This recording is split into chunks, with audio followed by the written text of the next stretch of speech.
So much. Well, good morning once again. Good morning. What a beautiful morning it has been. Sharing communion by the lake was definitely the cherry on top. And if I think of back in August 2017, when Marilyn Rogers had this epiphany in Cornwall, said, "Would you like to come? Should I put your name in for Quin, Mo-Lac?" I said, well, Quin, Mo-Lac sounds like the right place to go. Takuhi, Queen, Quin, Mo-Lac, all good. I am your humble queen. Oh, yeah. Oh. Seriously, though, thank you so much once again for your invitation. And a few of you in conversations has been saying, you know, the only reason I decided to come this weekend but because you were here. I am grateful and thank you for sharing those sentiments with me. But I want to tell you something, a secret today. And the secret is, no matter who is the speaker, try to be here or to wherever there are gatherings such as this. Because if you read your Bible, you will see that God also speaks through donkeys.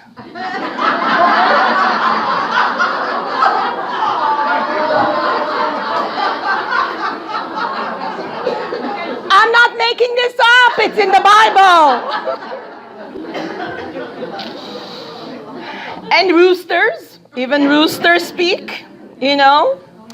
So, but seriously, in all seriousness, I think this morning we experienced how God spoke to us through that little mist on the lake. Are you feeling the spirit bumps? I am. To my head, to my toes. Yeah. That's what it is. Ladies, when Jesus said 2 or 3 are gathered in my name, I am there, he wasn't joking. It wasn't fake news.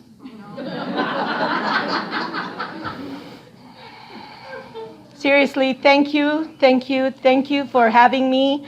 Some of you have been asking, are you excited? You know, you're going to Lebanon on Tuesday. 2 more sleeps. But really, you know what? I feel that this gathering was truly a gathering needed for me and Gary to be grounded before we take off and go to Lebanon, before we hit the ground there. So I really am grateful for all that you have done, everyone who has prepared for this. This doesn't happen in a vacuum. It doesn't happen like magic. It happens with work, partnership, perseverance, following up, making sure everything is in place. Even there is a shampoo little bit waiting for the speaker, making sure all the tables are going the right way, all the golfers picking up and putting down and putting up with us. You know, it takes a village to put a camp retreat like this together. And I am so grateful. There are amazing women and some men who help for something like this. Long time ago, I heard the joke, so I want to share it with you this morning. I barely do jokes, but, you know. Not intentionally, that's it.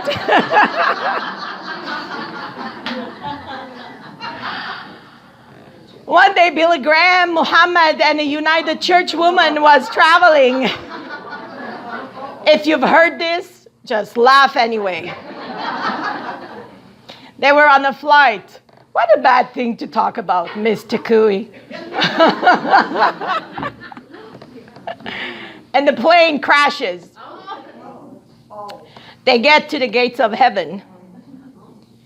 Peter says, you all arrived here early and I have no accommodations for you. I need to talk to Lucifer.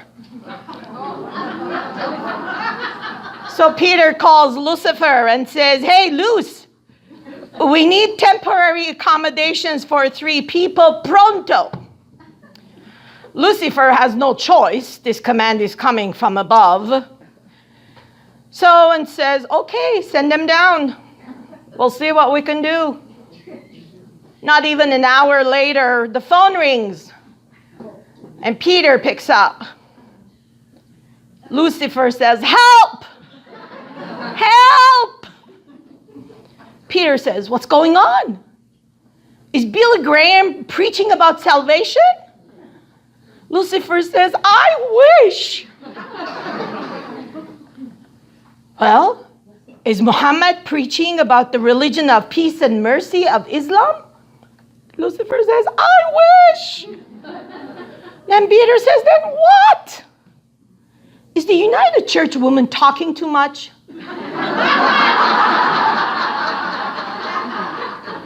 He says, no. The United Church Women has started a fundraiser for an air conditioner.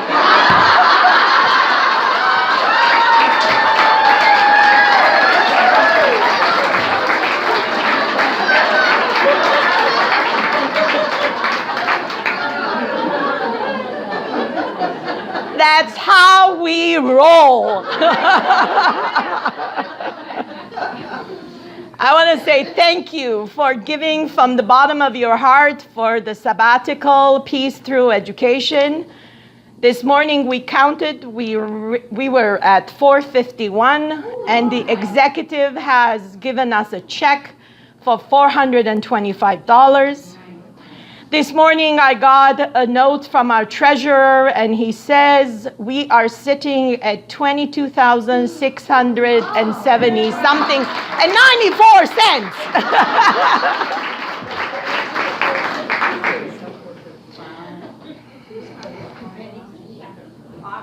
Awesome.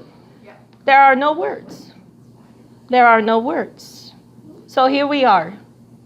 Quin Mo-Lac is fun. Quin Mo-Lac is faith in action. Quin Mo-Lac is rest, rejuvenate, refresh, and restart. That's what Quin Mo-Lac is for me. This is my first time with you. And what a great way to kickstart a sabbatical. Maybe we'll put it out into the universe. In another 5 years, another sabbatical, we'll kickstart it together again.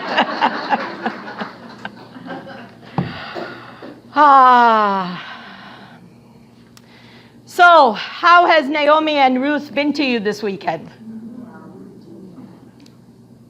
Pretty spectacular women, aren't they? This weekend, our theme is life's journey, and we have been attempting to have a glimpse what this journey looks like. I wasn't sure what exactly was expected of me for this weekend, because I usually have a 45 minutes to an hour long PowerPoint presentation of my own life journey. But I decided otherwise this week, because I said, you know what? There are many of you who have heard and seen that PowerPoint over and over again. It's time for us to look to the Bible and then to look back into our own lives. Yes, I am honored and humbled that you've invited me to be your speaker, but in reality, you are all speaking this weekend to each other about your own life. What a spectacular, powerful half an hour or so was yesterday afternoon at the gazebo, at the prayer circle, where there were no words in reality, but when that drumming was happening, with every beat of our heart, we knew that God was there. God is here. No need words sometimes. We don't.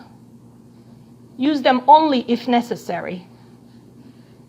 So that was awesome. So this weekend, we've been talking about life's journey, and we have been attempting to have a glimpse what this journey looks like through the women of the Bible and outside the Bible, like my mother or your parents, everyone, each other's stories. Remember our stories. If there's nothing you remember from this weekend, I would love and pray that you remember the fact that our stories are God's stories. God is displayed, revealed through your life. We have arrived at this moment in time from different places and paths. However, it is the same love that has brought us here together. It's not coincidence. It is work in action, love in action. Today, our last session together,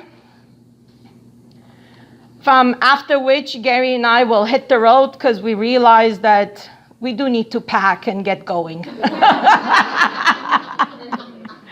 As much as we would love to stay here with you, as long as you are here and enjoy that beautiful living water just speaking to us, but need to go do laundry and start packing for Tuesday's trip. So today, our last session together, we will look just a little bit to the story of Esther. Esther's story has a little bit more characters than Naomi and Ruth's. Esther's story's characters are Esther, Mordecai, her uncle, Haman, a political leader, and of course the king. And I have no clue how to say his name, and I don't care. I think it's Ahasuerus. So there you go. Even when you finish Masters of Divinity, there are still things you cannot say. So it's all good. And of course, there is the very short-lived character in the beginning of the story, and that is Queen Vashti. The story is set while God's chosen people are now in exile. Jerusalem was conquered. Its people taken into chains into Babylonian captivity. Although Persians now rule and have allowed some Jews to return to Jerusalem, there are still diaspora Jews who have married and settled and made their homes in Susa, just like all the Armenians in diaspora who have married and settled wherever they are. So there was a recognized these Jews were recognized religious minority in the heart of a powerful Persian empire. As an orphan and a female, Esther is truly nobody among nobodies in this minor community. In those days, the king, ready for this, did an exhibit that lasted 180 days. He displayed his vast wealth of his kingdom, his riches, his gold. After the exhibition was over, he did a banquet. Maybe it was like a state dinner honoring evangelical Christians, those who like him, and was talking about the tremendous work he has done building higher tower hotels, casinos, golf clubs, and much more.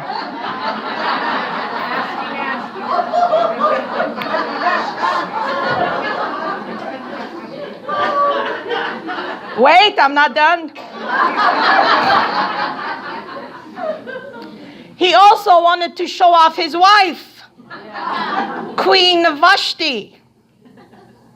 But Queen Vashti was also hosting a banquet, and she refused to show up at the king's command while he was drunk to show her off. Of course, the king freaked out and needed to consult what to do about this rejection. His experts suggested that Queen Vashti has done wrong, not only to the king, but also to all the nobles, guests, and the peoples of all the provinces. And now, she would be an example for all other women to do the same, to say no to their husbands when there was a command of sort. And this must be taken care of. I don't know about you, but I don't think women really need a leader to tell them how to act. They can say no whenever they want to. Amen. Therefore, the king must issue a decree, they say, that the Queen Vashti is never again to enter the presence of the king, and the king will replace her royal position with someone else. I really wish one day we can really talk about Queen Vashti. Because I believe this is the very first Me Too movement. One woman says no, and the entire kingdom gets all up in arms about it. It took one woman to send a ripple effect of disturbance all through the kingdom. How many women are we?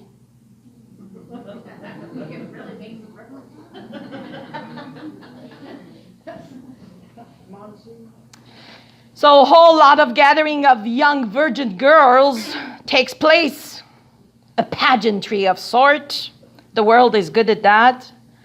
And this little orphan Jewish girl from the tribe of Benjamin, her Jewish name was Hadassah, who was also known as Esther. The narrator says she had a lovely figure and was beautiful. Mordecai had taken care of her as his own daughter when her father and mother died. If you read, this was in Esther chapter 2. Esther carries out her life in the palace quietly. You know, sometimes talking too much gets us in trouble. It's good to be quiet. And if there's something you know about someone else or something that's happened, knowledge is power, so keep it to yourself. She wasn't telling any stories, who she was, where she's from, which tribe of Israel she was from.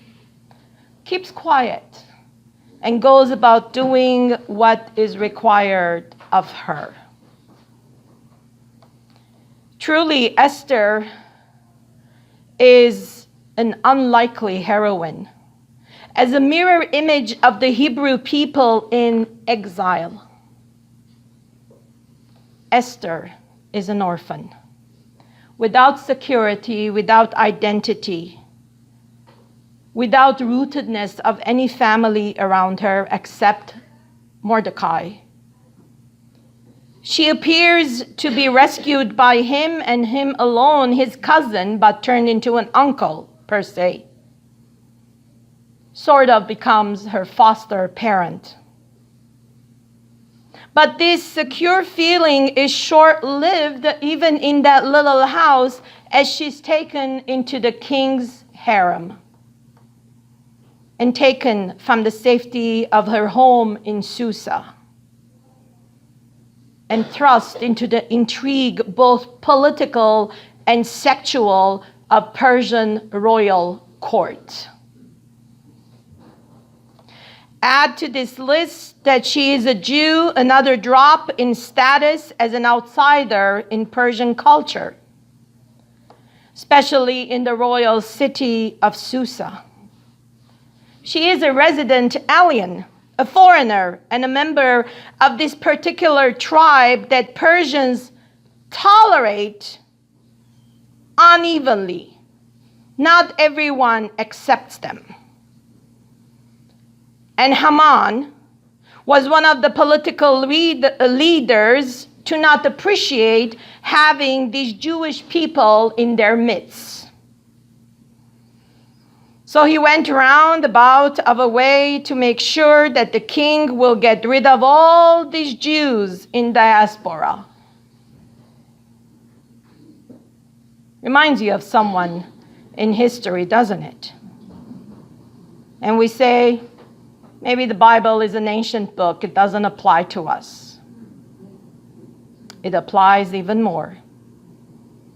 Mordecai, Esther's uncle, had heard about this plan of ethnic cleansing and sent news to Esther and asked her to help her people. So we pick up chapter 4, verse 11.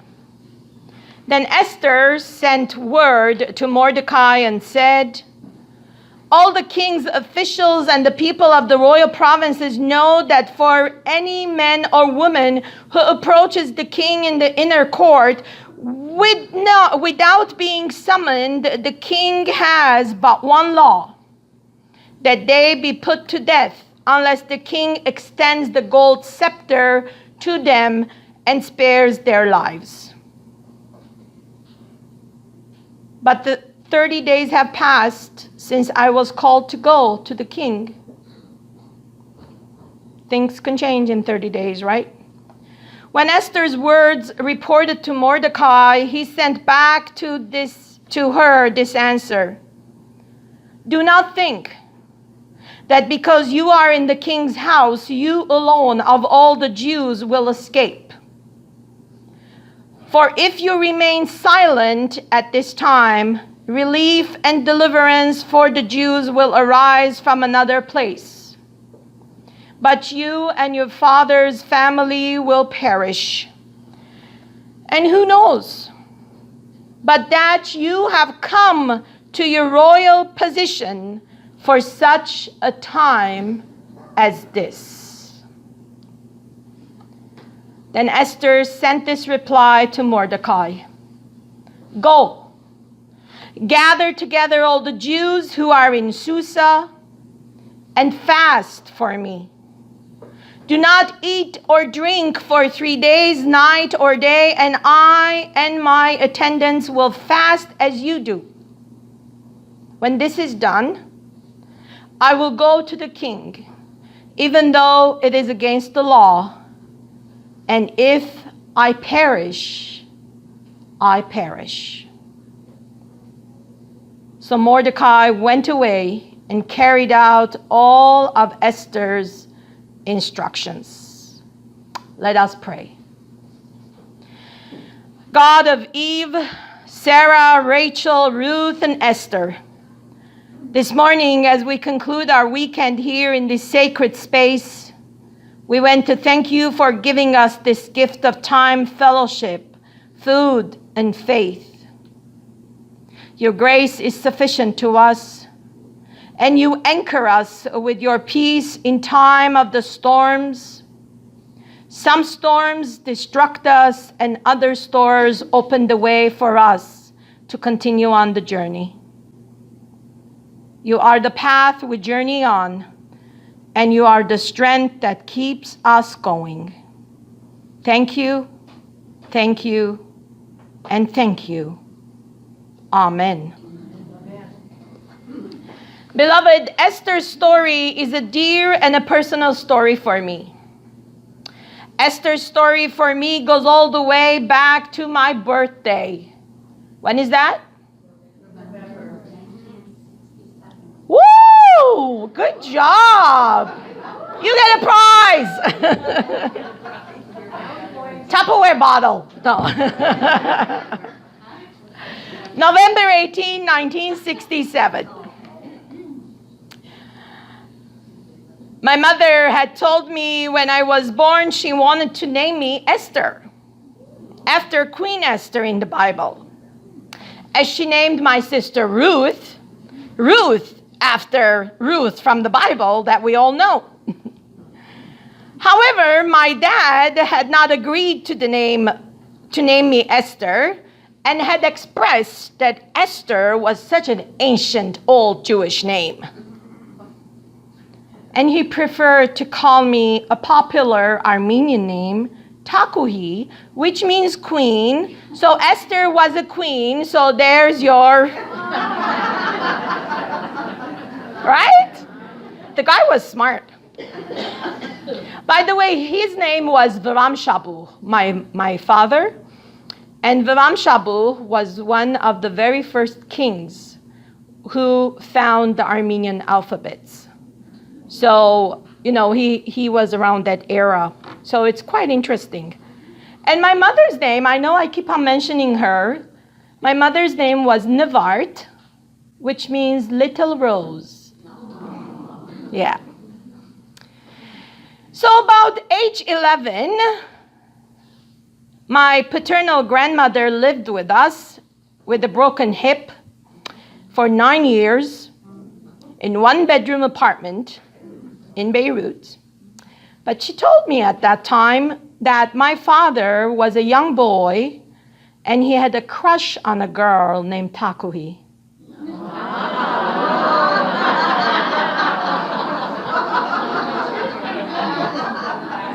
Daddy loved me most.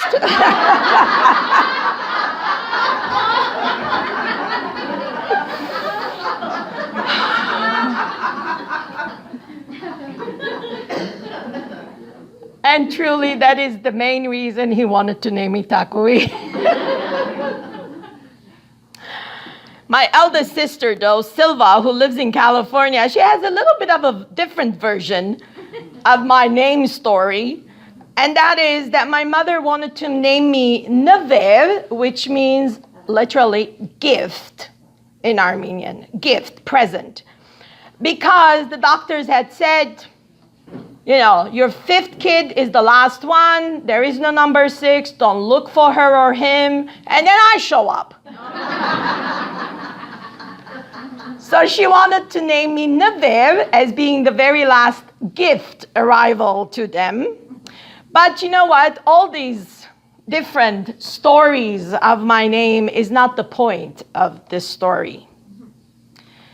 In my personal name narratives, what amazes me the most is the fact when I was going through the discernment process with the United Church of Canada at Montreal Presbytery, at Montreal Ottawa Conference, it was almost at the end of the discernment when one night I was talking with my sister Ruth in Toronto, and she said, by the way, last night I couldn't really sleep. So I got up and I picked the old family Bible from Lebanon that I have, and I read something interesting in there. In the back where there is, or in the front, the births and deaths of everyone of your family, so your family lineage kind of a thing. And she said, there's barely any room for your name because it was full. But Mom scribbled in, and there's on the sides and stuff. And I'm doing that because I know she has given me a copy and it's to the side, And she says, this is what it says. I said, okay, read it to me. So I paraphrase. This is what it says. God, our daughter Takuhi, was born on November 18, 1967. May she grow up and serve the King of Kings. Yeah.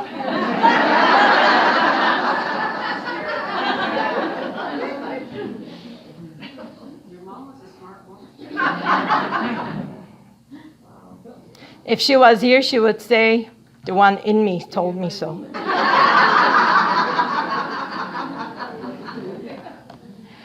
These words meant nothing to me in my childhood. I'm sure I've seen that Bible and what's been written so many times, but until I was almost concluding my discernment process. And now that I look back, I see that my mother was pushing the limits of ordination of women without realizing what she was writing and paving the way of love with courage. To this day, there are still question marks within the Armenian evangelical churches if women can be ordained. I say to those people, if God can use a donkey to give a message, God can use a smart woman like us. Because at the end of the day, you know the name for the Spirit of God, the Spirit of wisdom in the Old Testament is? Sophia.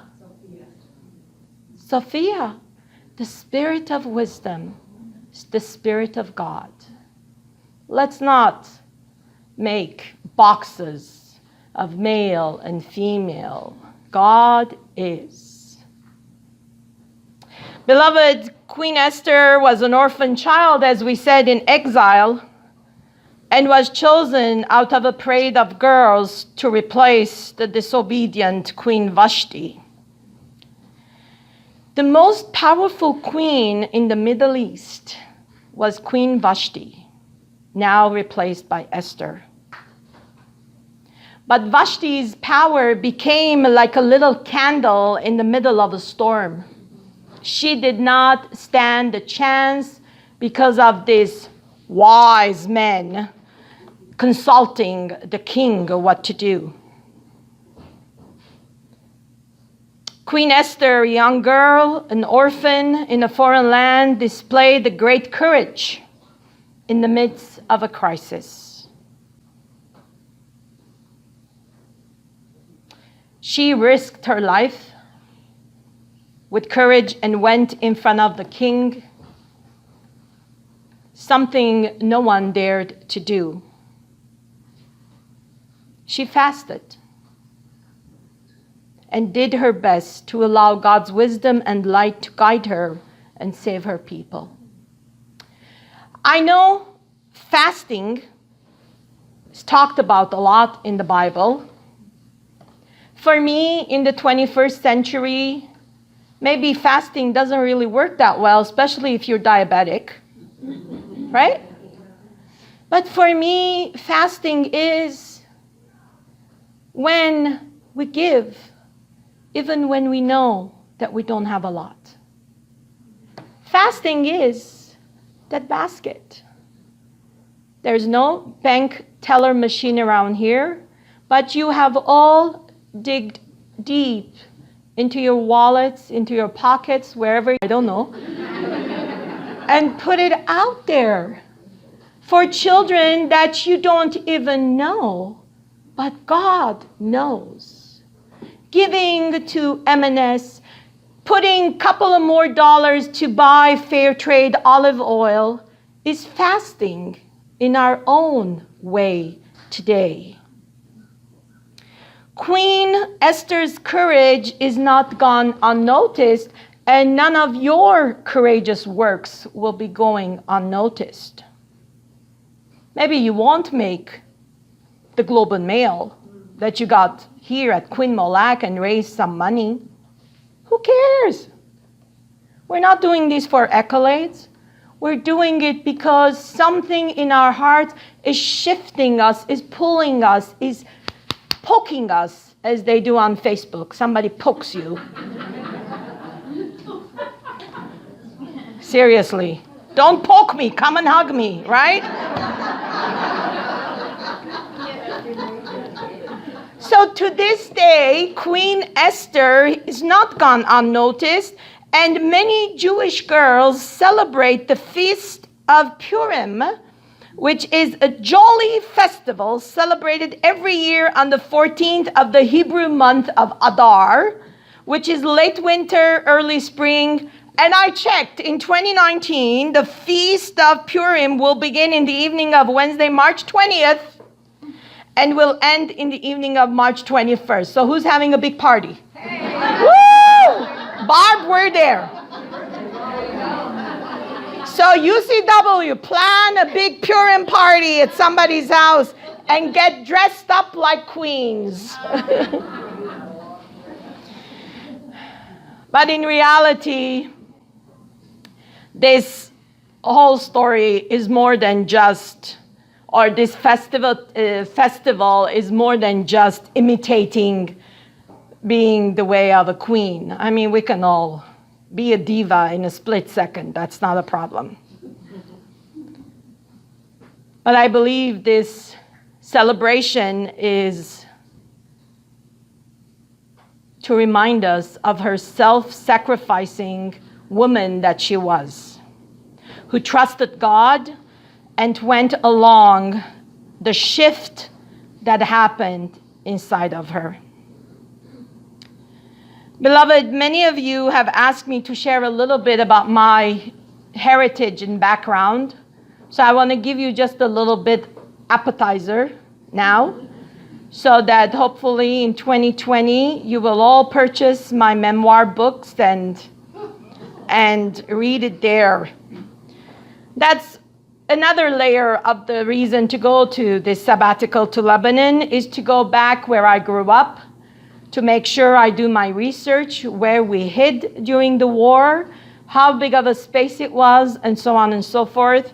So I'm taking my very best director with me, executive producer, Gary. So my journey began with my father's parents' family when he was just an infant child who survived the Armenian genocide. The genocide began in 1914, but in reality, we commemorated on 1915, April 24th, because on that night, April 24, 1915, the Ottoman Empire took all the religious leaders of the Armenian ethnicity, all the scholars, all the musicians, the artists, and they killed them one by one. During this genocide, my father's family joined in the caravan of people and walked for miles and miles and miles from Turkey to Syria and made their way to Lebanon. If you have not seen the movie The Promise, which is a 2016 movie and it is on DVD right now, please take time to watch it. It's a simple title, The Promise. It is a fictional story of a love triangle, but based on historical facts of the Armenian genocide. When I was watching the movie for the first time, I remembered I reheard my grandmother's voice telling me exactly what was going on in front of me in the movie and how they walked through the deserts. So The Promise is really, it's an amazing cast as well. And I don't get a penny from this, but I will tell you. It's Oscar Isaac, Charlotte LeBone, who is a Canadian, and Christian Bale. Those are the main characters, actors of the movie. And in reality, the only reason the Armenian genocide becomes public knowledge is because of the character of Christian Bale, who's an American journalist, who stumbles upon little villages where there is killing, burning of the homes, and just pushing pregnant mothers, little children away from their home into the desert. Some kind of an ethnic cleansing. So that's why every April 24th, the Armenians commemorate the Armenian genocide. You might hear on CTV National News on that day, there were thousands of people walking in Ottawa from the parliament to the Turkish embassy. I've had the privilege to walk a few times, and every time I walk, I think, how was it that my ancestors walked through the desert for days and days and days with no water, with no washrooms, with no food? And I am proud to say that the Canadian government has created a bill, is that right? Yeah. And have declared that every April 24th is a day to remember the Armenian genocide, but not just to remember it, but also to speak against it, to stand up against any other genocides.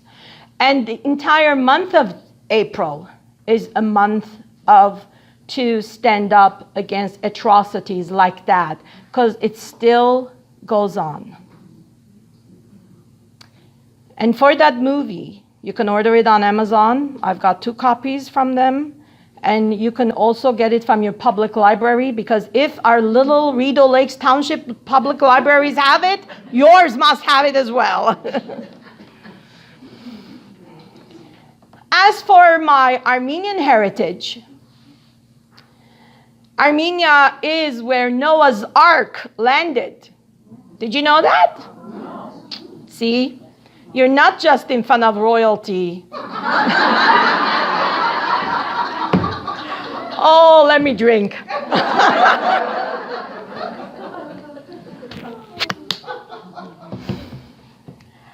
Armenia is a beautiful, rugged, mountainous place. I've never been, but by God's grace, we will be there in 2 weeks or so.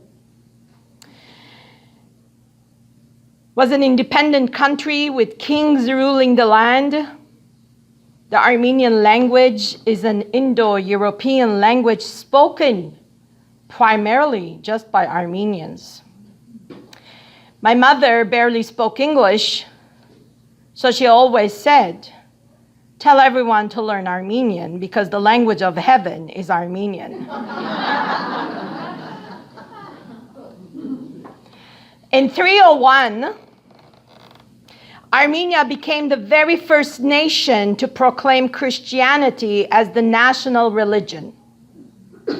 That is even before Constantine.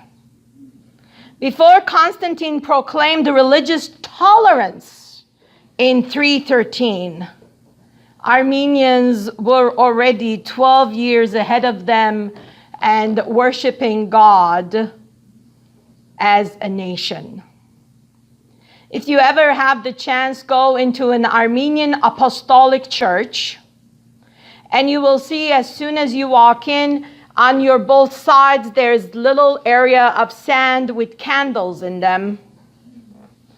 And those are from the days that Armenians used to worship the god of fire. So they have accommodated their fire worshiping habits by worshiping the new god of light, by bringing those accommodations with them into their faith.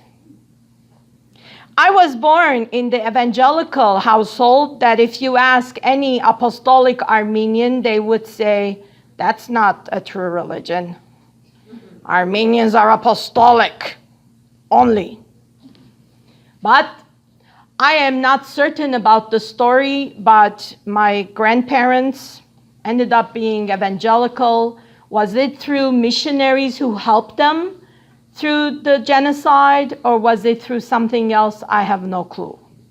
But the entire beginning of the Armenian religion is the Apostolic Church. After the genocide in 1918, May 28,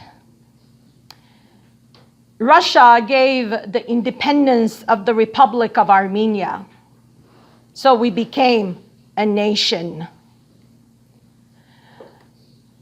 This year actually was the centennial celebration of May 28, 2018. So that's exactly 100 years ago.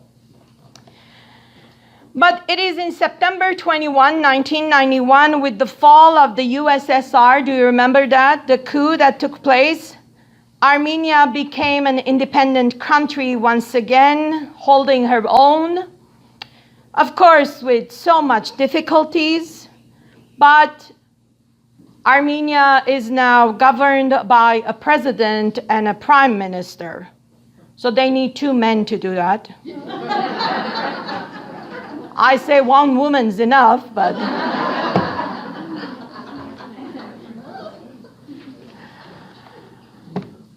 And this is going to go on the website.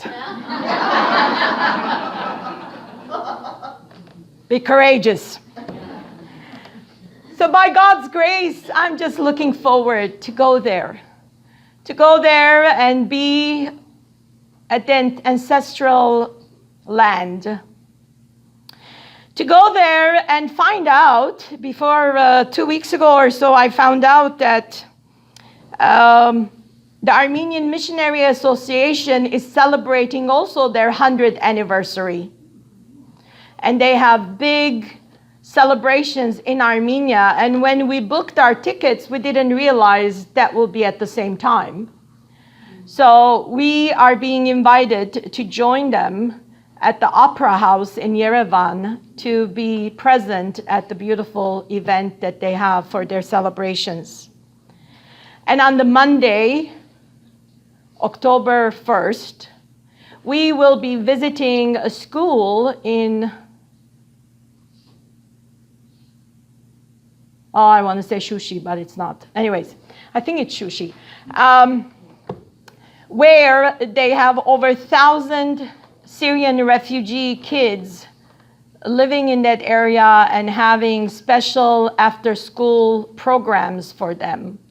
So these refugee kids, they're not just in Lebanon. In Lebanon, it is more mixed Armenian, Arab, Lebanese, Syrian, whatever. But in Armenia, it's going to be mostly Armenians who have moved from Syria to Armenia. So today, when I think back to the day that is not so far off from where we are today, what is September 9? So I'm not sure if it was September 9 or September 10 when my mother and I walked at 5 a.m. in the morning with 1 suitcase for me to go to a taxi center a few blocks away from our home, where we can join other individuals and a driver to take us to Damascus, Syria, because the airport in Beirut was closed for a long time. My mother wanted to put me up on the plane and ship me off, send me to California so that I can have a better life, a safer life. The driver took us through the bumpy, mountainous roads of Lebanon. We came across rebels with fire in their eyes, and we had heard stories of people getting killed on that road to Damascus, more times than we wanted to.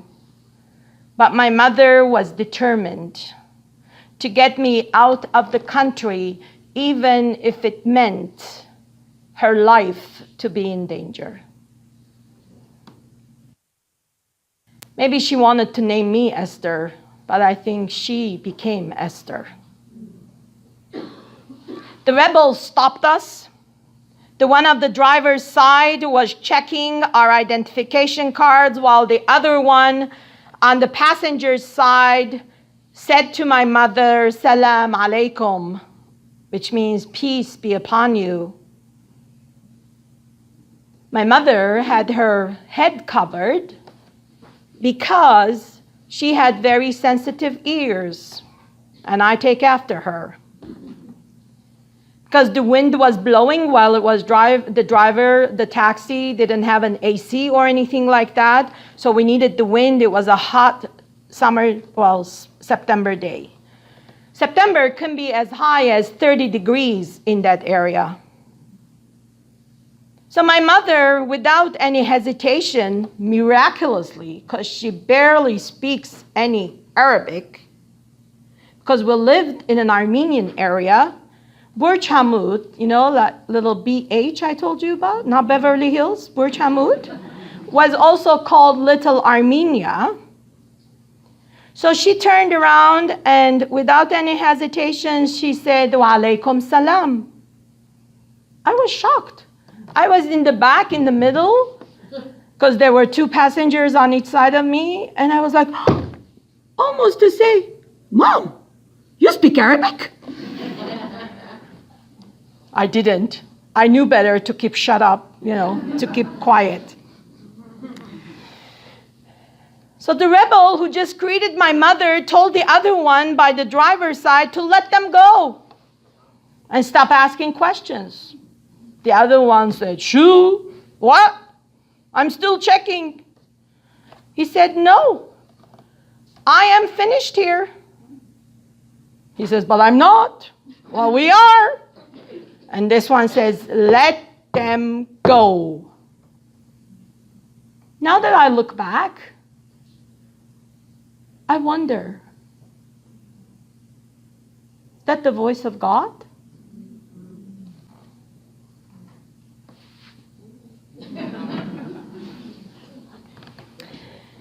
So we were let go. Beloved, if someone told me at that time a 15-year-old girl was going to Damascus to catch a flight to Los Angeles, and that's whole another story, how I almost missed my flight in Paris. It's all good. Next time I'll tell you that. And I would come to Canada, and in Canada I had never thought about it. And in 2011, on May 28, 93 years after the first independence of Armenia, was going to become the very first Armenian ordained woman minister within the United Church of Canada, or maybe even throughout Canada. I would have laughed, just like Sarah laughed when the guest said, you're going to have a child. And I was, you're right.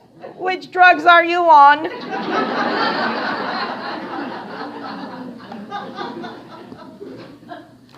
Beloved, we do not know what the future holds, but we must remember who holds the past, the present, and the future.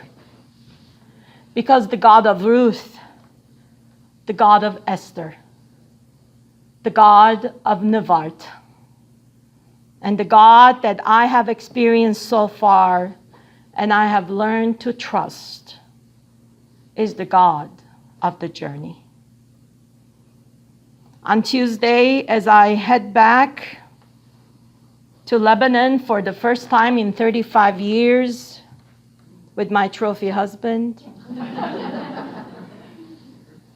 we have some kind of an itinerary to follow, but who knows what awaits us. So please keep us in your prayers. We are trusting the one who is going with us. We are trusting the one who has paved the way. We are trusting the one whose strength is our joy. And knowing that with our woundedness, we can heal the world. That is what we are ought to do. Allow your scars to be a sign to the Almighty One, because those are signs of perseverance, courage, and confidence. As I said before, I will say it again. God is not directly present in the book of Esther or Ruth, and maybe you and I don't even need to say the word God, but we have to live. And our living is God's living, God's story, just like yours and mine. So I will conclude by saying, live with courageous actions of love, because your story is God's story. God says, you are my beloved. I have called you by your name, and you are mine. For such a time as this, when political leaders break down bridges to build relationships, we need to rebuild those bridges ourselves. The Creator asks us to co-create every day. Real struggles mark us for life, but it is those marks that remind us that we have gone through and have transformed into something beautiful through God's grace. Back in 2011, when I was ordained, if someone said on September 16, 2018, you will be preaching in Armenian at your home church in Beirut, Lebanon, I would have said, yeah, right. But beloved, not only God is granting me this time to preach at the church where I grew up, I spent the first 15 years of my life, but also will have the opportunity to preach in Tripoli, Lebanon, which is 2.5 hours north of Beirut, on September 23rd. I say those dates not just because I want to toot my horn, because I would love you to specially pray for me on those dates. 16th and the 23rd.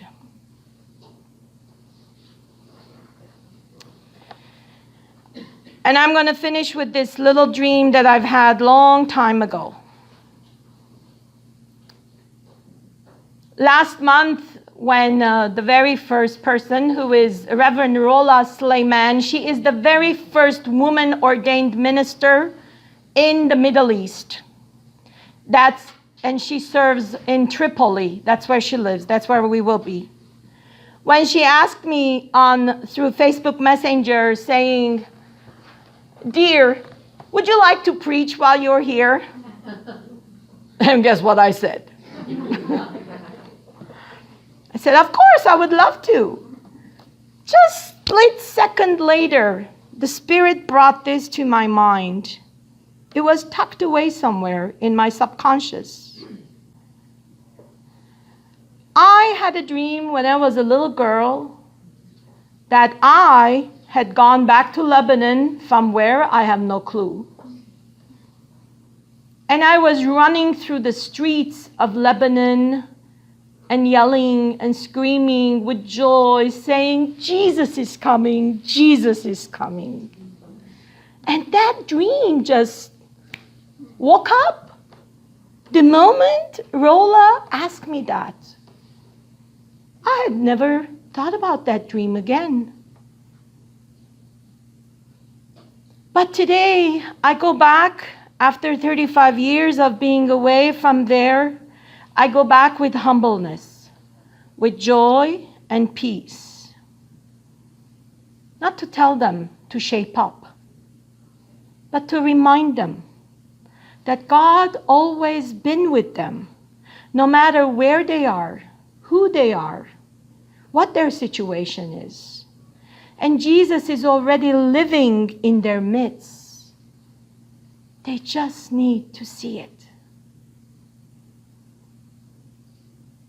A few years ago, when my older sister Ruth went to Lebanon, she said she went to the Sunday school in the morning, and Sunday school is 8:30 in the morning there, because afterwards all the kids come to church. Yeah, no entertainment. So she said that after Sunday school is over, they literally feed the children breakfast. All of them. All of them. Maybe that's what we should try to do. Parents might send their kids to church. Right? But on top of that, they also go and pick these kids up from home, from far away, no matter where they are, and bring them to church. United Church of Canada, where are you? Let's get some buses, right? Especially in the rural areas, right? Let's get those buses coming, collecting the children and bringing them.